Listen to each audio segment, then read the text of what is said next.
All right, I'll leave it to the two of you to connect. Have a good time. Thank Thanks. you very Appreciate that. much. Thank you, everyone. It's been a great day. Thank you to Brand Innovators, watching everybody from the Ad Council and watching Evan just a few minutes ago. So looking forward to chatting with my friend John here. And good to see you again, John. It hasn't been that long, but nice to see you again. Yeah, likewise. So I'll just explain who I am. My name's Bob Corkery, and I head up advertising sales at Coinstar. We recently installed a digital out-of-home network in 4,000 of our screens, and you'll find that in 115 DMAs around the United States in banners such as Albertsons, Safeway, Stop and Shop, Food Line, etc. And previously, I had digital media background working for Velasas Digital as well as Catalina. And before that, many years in the CPG world, working for people like SC Johnson, Henkel, and Playtex. So very excited to be talking about marketing innovation. And please allow me to introduce our special guest, John Ostman, who is Senior Director of eCommerce and Digital Strategy at Jack Link's Protein Snacks. And with that, I'll let John introduce himself. Yeah, Bob, thanks again. It's good to see you, as you said, and hello to everybody dialing in today. As Bob said, I am John Ostman, Senior Director of e-commerce and digital strategy for the Jack Link's Protein Snacks brand. And if you're familiar with us, you may know Sasquatch as the mascot for the flagship brand at Jack Link's. Certainly, though, we're becoming more of a house of brands. And so Larissa's Kitchen, Golden Island, Wild River are some of the newer emerging or even established brands over the past few years here with Jack Link's. And we are focused on the protein snack segment. We clearly operate in the CPG space, so I'm sure a lot of what we'll talk about today, it hinges around that CPG. But my career spans 18 years really in e-commerce and digital. Prior to being with Jack Link's, I was with the Hallmark Cards organization and spent a lot of times prior to that, both agency and client side. So hopefully we'll have a good conversation, not only based on innovation today, but how we even arrived in some of those places. So again, I'm happy to be here. Thank you all to join in. The session before us, Evan, Bob, I don't know if you're listening to Evan, but fun to hear from GoDaddy as well. So I know this event's been a good one today. Yes, really enjoyed hearing more from Evan. So on the topic of marketing innovation, I believe everybody in the industry has been forced to innovate given what happened during the pandemic.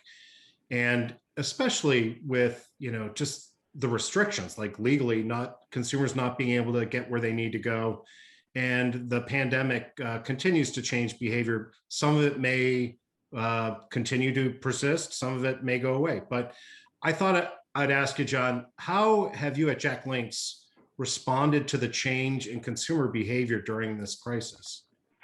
Yeah, and I lead digital teams and e-commerce teams, and so it's an interesting conversation. I think, especially when you think about digital, it's almost like those of us who've been in this side of the business for a while. You don't see a pandemic coming, but you saw consumer shifts coming. So specifically, we'd been building programs and capabilities to go out and meet the consumer in new places and in different ways. And to touch on topics we'll circle back around to later on, think about click and collect and online models, more delivery services. We as a company had been preparing for that already. And as you mentioned, the topic that people want to stop talking about, which I do as well, but it's reality for us, is what the pandemic did into those spaces.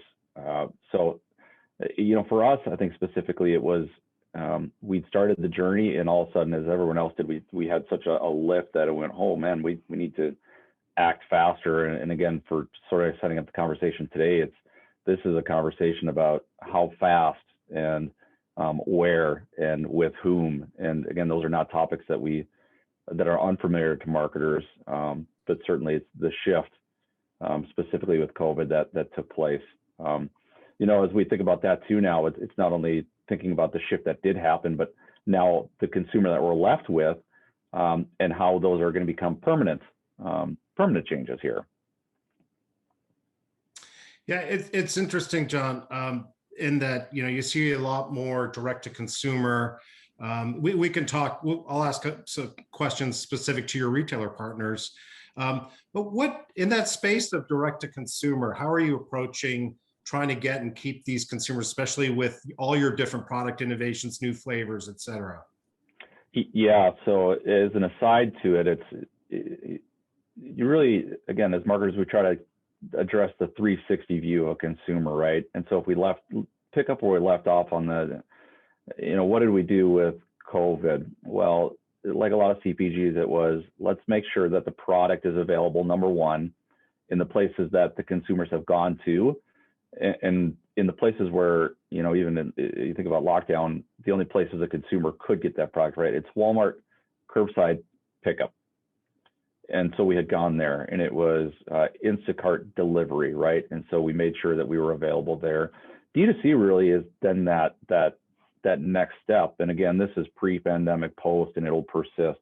For us as a company, you think about the direct consumer shift, and it's a way to get closer to the consumer at the end of the day, right? When you think about P&G and PepsiCo, Frito, big companies that have gone direct to consumer, I think what the research and what their own teams will tell you is that movement into direct to consumer is not only for revenue, right? At the end of the day, it's got to be revenue accretive, profit accretive.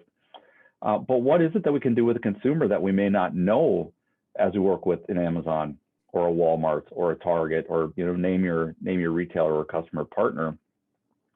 And so, yes, it is a capability. We want to get our product to somebody's doorstep, but it's really about knowing that customer and what that consumer really wants from us. So yes, today you can go online, jacklinks.com, larissaskitchen.com, one of those. You can order pretty much the full assortment of product, and you can get it delivered within a week. No, we're not an Amazon. We don't aspire to be. You're not going to get it in 2 days. You could pay for it in 2 days, but that's generally not what consumers are going direct to a brand for, right? I think the consumer tells you in direct consumer, I want all the fun of your brand, or I want that differentiation with your brand and the things that come with it. I may want to get a new flavor, a new bundled product, a gift product, or something that I can't get. So those are all the product focused things that we work on in D2C and direct to consumer. The other side is, and again, it's not a mystery that you would come to us and see this as part of our model, but it's a subscription, right? So not only do we want to know the consumer and serve a consumer in a different way, but we really want to have a long-term relationship with that consumer. And so what can we do to make sure that you get the product when you want it? That might be one time. It might also just be, hey, just send it to me every month. I'm a high propensity buyer, and I would like my teriyaki jerky, and I want it on the 15th day of every month. So make sure it's on my doorstep, right? And so that's really a part of that D2C side. But backside again, because we are talking about innovation, it's what do we know about the consumer when we have that direct relationship that's different? Evan touched on it at the last of his presentation with GoDaddy. And again, just a recall for those who weren't dialed in previously, but really talked about the insights side of it too. And what do we know? What can we collect? The zero-party data, first-party data. Cookieless world is coming to us as you think about marketing innovation and what we know. To have more data about a consumer that we own directly, that now we can interact with you across more places, is a really important thing as a brand and as a CPG company. So that all those things, as we think about the spectrum, and from whether it's a COVID shift because there's click and collect or into Instacart, or with our direct consumer, really a main theme as a marketer is, what do we know about our consumer? How do we use that information to improve that customer or consumer experience? And how do we use that to nurture a relationship? And again, to kind of hearken or to foreshadow things we're going to talk about today, it really is about that spectrum of touch points across new places now.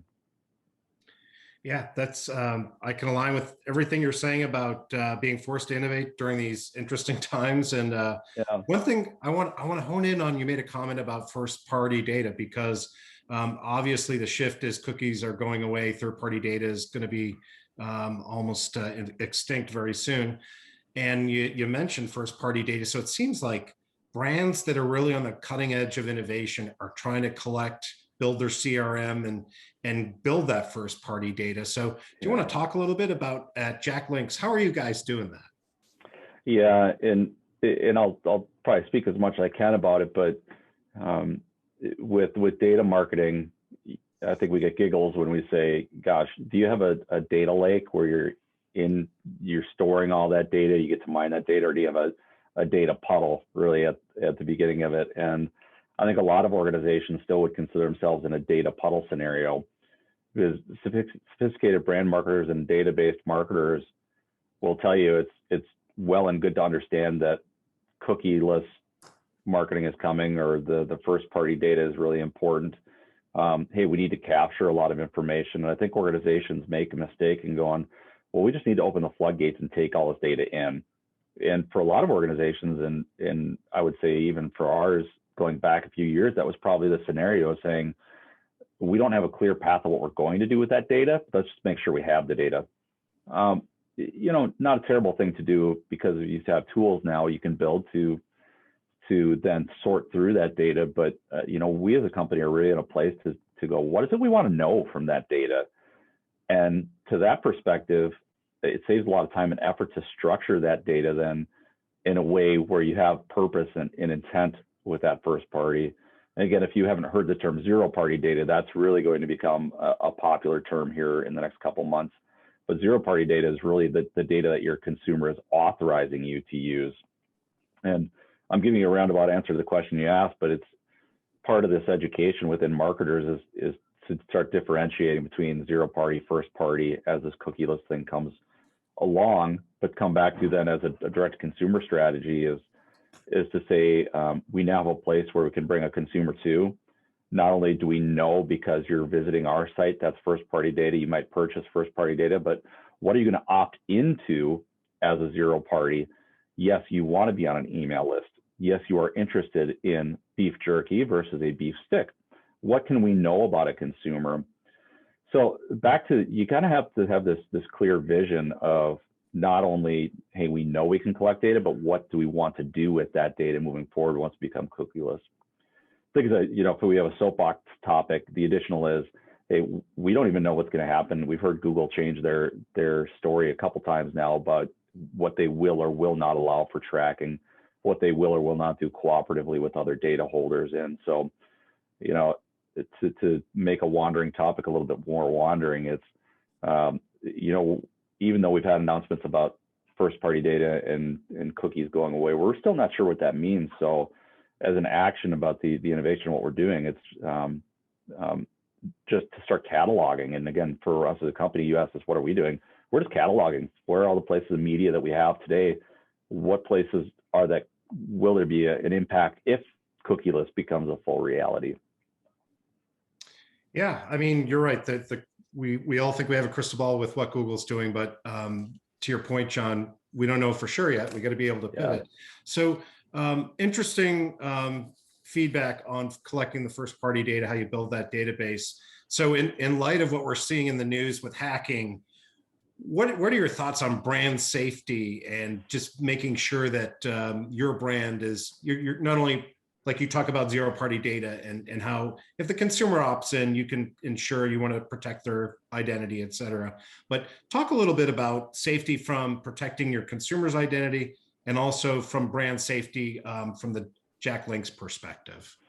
Yeah, and to think about data security and consumer data, you would hope that all brands approach it this way, that you want to operate with true security practices in place. And I don't know if you could ever say everything's 100% safe. And it's really about finding the partners who do it well and are trusted, right? Something we talk about within our teams here, and I've said to my team a lot, is what are we uniquely suited to do? I think some companies that I've either worked with or at in the past try to go this alone and go, we're going to build our own data security practices and our own privacy practices. And not sure that's always the right way to go, right? Let's find the people who do it well and partner with them. But when you think about the consumer, and for us as marketers here at Link Snacks and Jack Links, it's transparency is probably the other part of it. Most consumers want to know what you're doing, and they want an honest answer when they ask, how are you protecting my data? And there's CCPA and all sorts of laws and things in place, but are you abiding by them, and what are you doing with that? And I think we as a company take a stand to go, We just really want to be transparent about what we're doing. If you ask us a question of, are you selling my data to another marketer? No, right? Can we say that with integrity and say we're not? Can we say that, or bring awareness to a consumer that how many companies built their own email service provider in-house? Almost none, right? You work with a Salesforce, you work with somebody else. And so there's transparency around, no, we may not sell data, but here's some people that may have access to your data. And we want to make sure that we're being really transparent with the consumer in addition to actually having real process in place to protect that data. Great. Good information. So, John, I'm going to circle back to first-party data as it relates to, I feel like the latest buzzword is becoming what shopper marketing has been for the last several years, which is retail media. And you know, whether it's Walmart Connect or Target Roundel or Albertsons Performance Media. And I just saw a presentation by Brian Messerschmidt over at Albertsons. He's doing some really incredible things for Albertsons. And so from your perspective as a CPG manufacturer, and you don't have to pick out anyone specifically, but in general, how are you aligning to the transformation and the growth of retail media?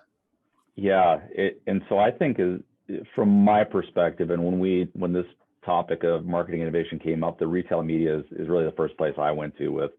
That's what marketing innovation is becoming. And the shopper topic you just hit on right now, I think is true. And we're seeing this shift in shopper marketing become brand, sales, digital media teams like mine, or digital strategy teams like mine coming together. And there's a few topics I think when you think about retailer media.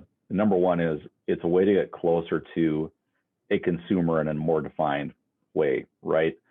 And again, to first party data, retailers now know more about the consumer than we certainly know as a brand when it comes to their channel. Retail media is another way for us to address all steps of the funnel as well. So you think about awareness marketing, where you would say linear TV is awareness marketing. Well, retail media is now in that awareness marketing, whether it's on-site with them or off-site with them. And so we're starting to think about that retailer media that way in full ecosystem and just outside of shopper marketing as a moment. And we really as a company, again, are backing off of a shopper marketing term. We've sort of drawn and chalked the lines a little bit differently here in the last year. Because of these types of interactions, you can do a monopoly program with a retailer. You can do a something program, you can do a display program, but the real value now of retailer marketing is to understand all those touch points within your new customer journey. Where is it they first look at your product for inspiration and go research? Where is it they're making their buying decisions? And I think what we're finding really frequently is that retailer media is one of those key moments. And Brian and he and I have had conversations before too. And the topic that nobody wants to talk about is money grab, right? Because people see this retailer media as hey, they're just coming to us for a money grab. They want, how many millions of dollars, put a stake in the ground, and we want you to come as a brand, as a media commitment. And again, we as a company here sort of flip that and go, that's not the right way to think about retailer media. It really is a cooperative thing. And there should be a give and take with your retailer media team. We should be discussing openly what your ask is versus what we believe and where we can come together to influence. Because at the end of the day, yes, it's a revenue stream for them. But yes, it really is an effective way for us to come together and to go out and meet our consumer in a new and different way.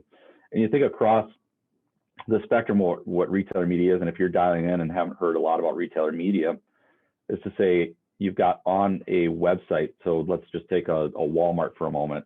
So Walmart, on their website, you can run sponsored products, right? To put a specific SKU, UPC, in front of a buyer in their journey when they type in a specific keyword. Or you can do your display banner campaigns, right? Or you can be on screen in a store, or you can be on screen at a pickup lane where you're doing click and collect, or you can be offsite media where you dip into retailer media first party data, or even remarketing through social media campaigns. Those are all retail media tactics now that, again, they all existed sort of maybe in this different way before, but they're being packaged up now in a very popular or a very powerful way to work in. And so like Brian would sort of echo this, that it really is JVP in the purest sense of what do you know about the consumer? How can you bring us insight?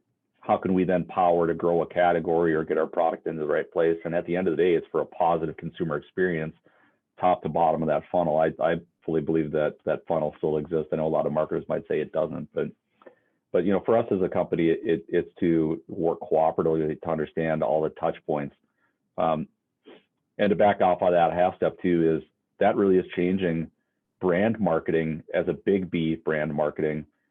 So now what do we do for brand messaging in linear TV or maybe OTT, linear streaming, that before we might have thought about it in brand equity? And so we spent more time, more money in those big tactics, and repositioning now to say we can achieve some of those same things with real measurable results now by partnering with retail media as a step down. We still may do linear TV, and yep, still important, but we might start position or reposition based on the metrics that retailer media come with now. Yeah, that's a good point. So on the question of metrics, John, what are some of your KPIs for any of those options that you're talking about and reaching your consumers? Yeah, so I'm going to say ROAS, which every marketer falls out of their chair at the moment and goes, yeah, heard that. But ROAS is an important one. ROI, and put those two together now for a moment. ROAS and return on investment need to partner together to understand above and below line P&Ls. Share of voice, share of shelf. And if you're a digital shelf marketer, those are two really important words to you, because we'd sort of argue if you start to get deep into a funnel and say what's an awareness tactic versus which is our conversion tactic, and some might cross over.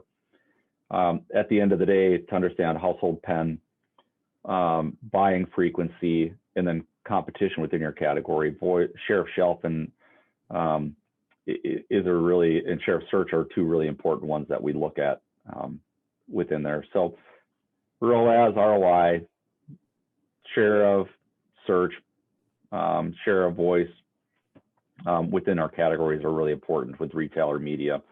Certainly incrementality is an important one that we look at, and I give grace to our retailer partners a lot to say COVID pushed us so far ahead so fast that we may not be as sophisticated across the spectrum to measure that in a lot of channels.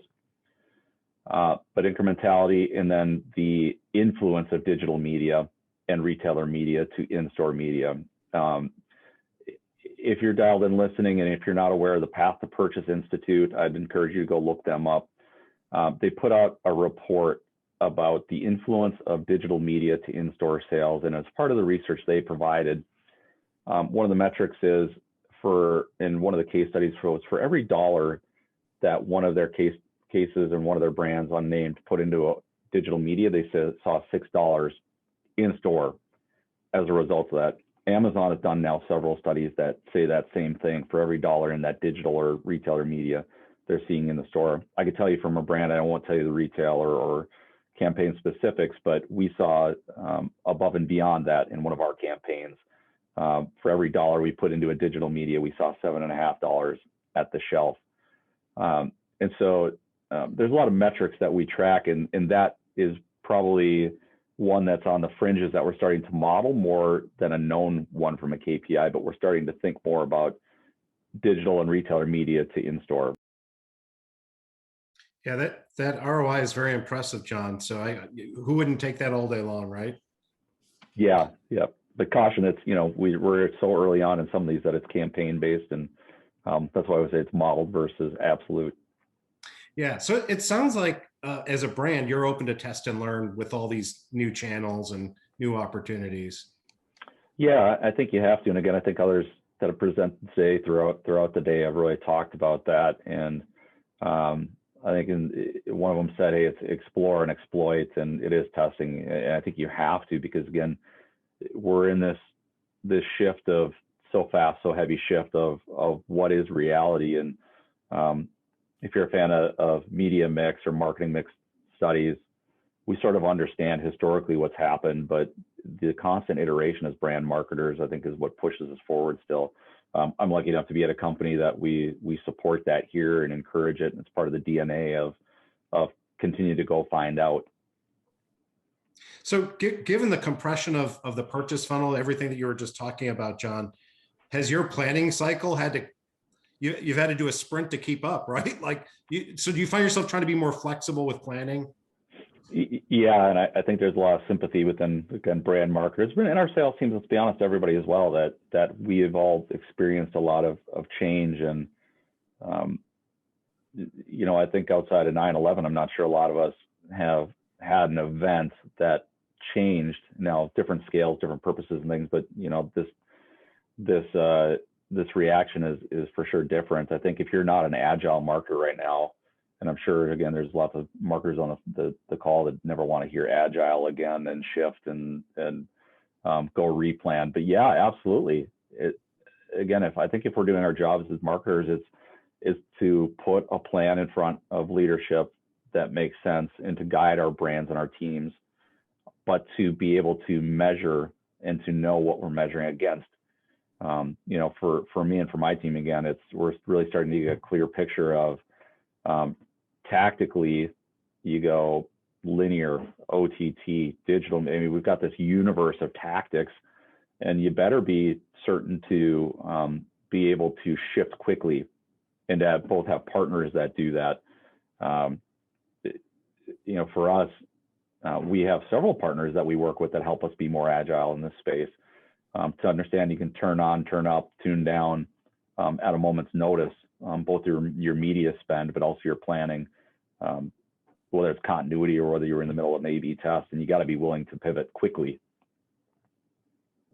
I've noticed, John, just watching a lot of television commercials lately, that there is a pivot towards a lot of empathy, right? Like the content of the message is changing. It's evolving. As a brand, are you starting to incorporate the change, or how do you think about that? Yeah, I think for a couple of our brands, and I'll probably pick Jack Link's and Larissa's Kitchen and give you two instances of that, because Jack Link's, again, if you're familiar with any of our marketing, and you got this little Sasquatch guy behind me, where consumers really say, hey, cause-based, we're willing to vote with our wallet. We're willing to lean into companies who identify with the values that I hold as a person. Jack Link's as a brand really has always been about the humor.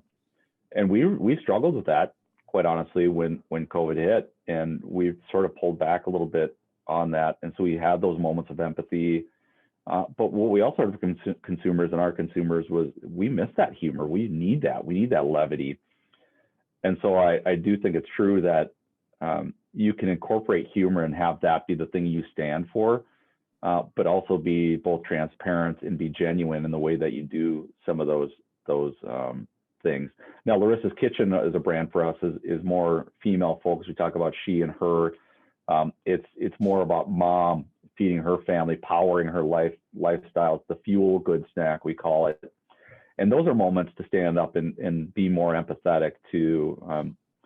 Humor still comes in that brand, and it's still kind of identifying with mom in the moments where she's in the school pickup line and or at soccer practice, or struggling or working through being a professional and having this career and standing up and being female empowered, which me as a white male, I'm really qualified to talk about, as you can tell, but that we are truly, though, a brand on Larissa's Kitchen that it's by a mom, inspired by a mom, and the marketing teams going to that place. And that really is, again, a transparent, honest conversation we get to have. So I think the consumer does have space in their mind for that. And yes, empathy, they still want to see themselves in your brand. But for us as a company, we've got a lot of flexibility across the brands that we have to represent and do that. But again, I think the really important thing is to be honest about what you are in that space and not try to cross over. We're based in Minneapolis here. You talk about social justice and racial equity and topics like that. You say, are we as a brand truly equipped to talk about that? Or are we a brand that care about that and will tell you about that? But we're going to stand for humor. There's a lot of ways that we can do that in a genuine way. But if you try to try to get outside of what you can speak genuinely about, I think that really is, maybe you didn't ask the question that way, but the consumer is thinking about that. So take that though with everything we've talked about so far, then the importance is, how do you bring those things into retailer media? How do you tell your consumer about that? How do we make sure we're not talking to you, but talking with you in all those spaces? And again, whether it's retail media, direct to consumer, we've got these tactics in these places now to have those conversations in really different but really meaningful ways. Yeah, messing with Sasquatch, some of the most hilarious commercials I've ever seen. So please don't make those go away. Sure Hey, not. so John, you're doing some exciting things with esports. I know as a parent of teenagers that gaming is so hot right now, advertising and gaming. You want to talk a little bit about what you're doing? Yeah. And again, it's no secret. I think JackLinks is specifically the brand has started to pair into the gaming space and esports a little bit more heavily. And again, as marketers, you go, hey, what makes sense?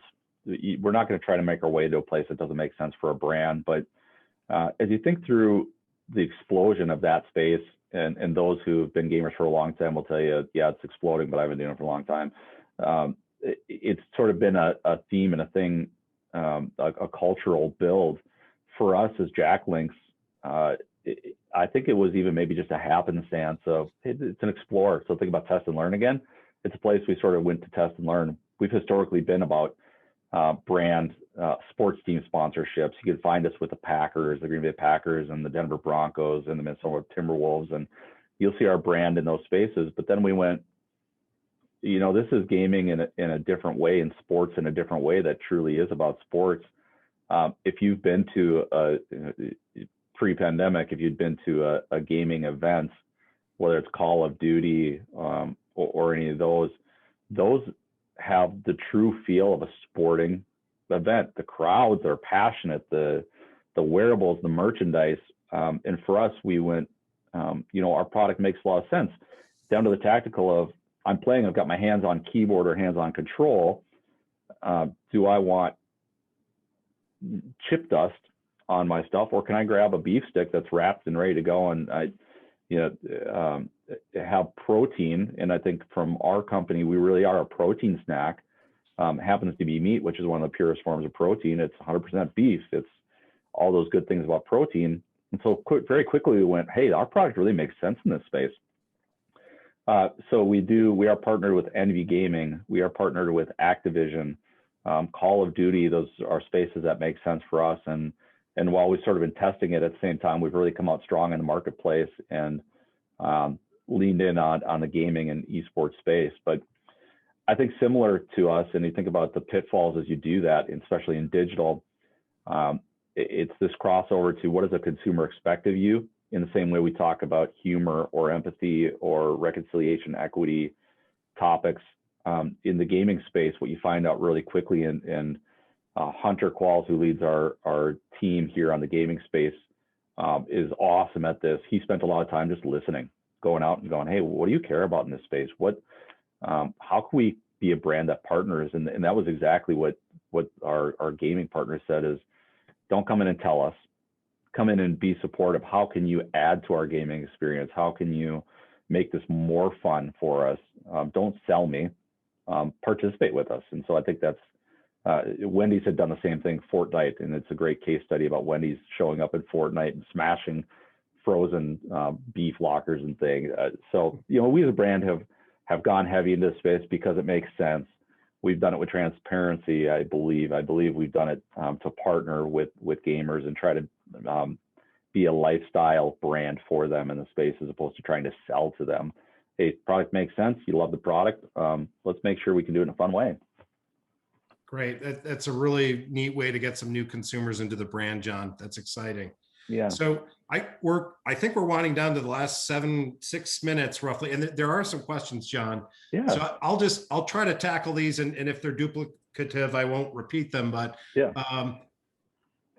Here's the first one. What are your brands currently doing in terms of your in-store and e-commerce strategies? And I know you've covered a little bit of that. So. Yeah, and so I'll speak kind of a little bit about us, but broadly too, because I think we're still in this philosophical shift of trying to really operate and run more quickly. And I forget which publication said this, probably a lot of them, but you think about in-store, on shelf, and digital shelf, and is one an extension of the other, or is it trying to plus up one? And what I would say is probably table stakes at this point, where we've spent a lot of our time focusing, is a cohesive brand experience. And that's probably a number one. And is that strategic thinking that I'm giving you that our competition is going to go, oh man, that changed? Well, no, but I think it's what a lot of brands are doing right now. We are doing, I think, some fun things, but a number one topic between in-store and online is, let's make sure first and foremost as a consumer, regardless of where you are, that you have a cohesive experience.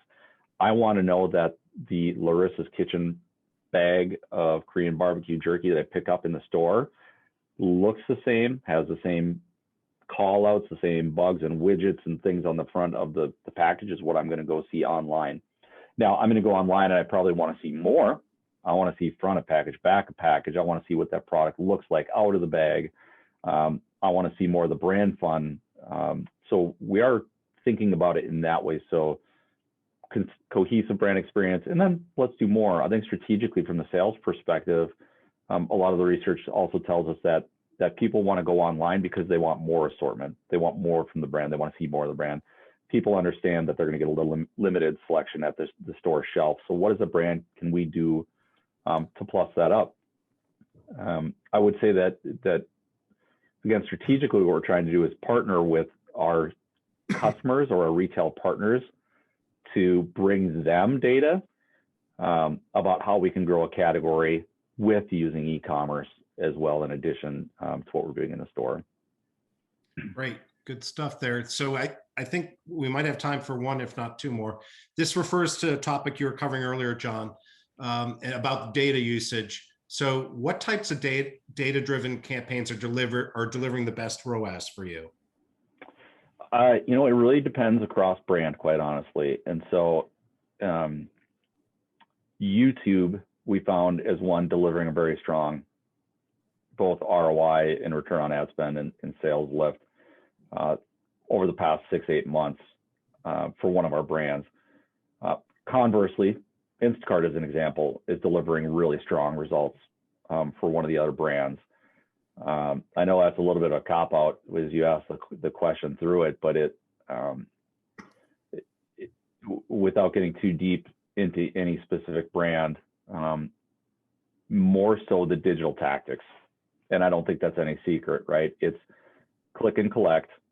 It's media where the consumer has gone during pandemic and have adopted a behavior like a YouTube, and it's delivery services that come out on the backside. Those probably have been the best returns for us. Now, I would caution as you say that, though, as I said earlier, for every dollar we spend in digital, we're seeing in store. So you really have to dig deeper in. And our executive team asks me this all the time of how are you spending and what do we get in return? And I can tell you that specific, but then let me tell you what we also suspect. So I would encourage, if you ask that question, to dig into both those sides of the question.